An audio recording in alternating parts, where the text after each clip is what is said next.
Roman Reigns, the former undisputed WWE champion, has been embroiled in a conflict with the Bloodline, which has recently seen him outnumbered by Solo Sikoa's faction. On the latest episode of SmackDown, Bronson Reed officially joined Sikoa's heel stable as the fifth member for the upcoming War Games match at Survivor Series 2024.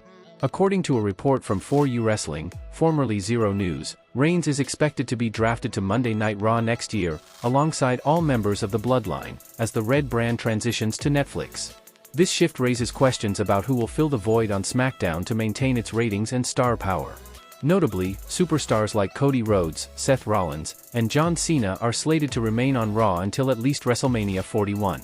In light of these changes, WWE may consider moving Damian Priest, the former World Heavyweight Champion, to SmackDown. Having spent a significant amount of time on Raw and faced nearly every male superstar, a switch could provide Priest with new challenges and allow him to carve out a distinct singles career, away from the Judgment Day.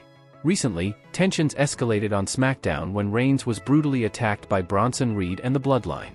Reed has made headlines by injuring three major superstars with his powerful tsunami finisher. As the next edition of SmackDown approaches, fans are eager to see how Roman Reigns will respond to Reed's addition to the Bloodline and the ongoing saga surrounding his faction.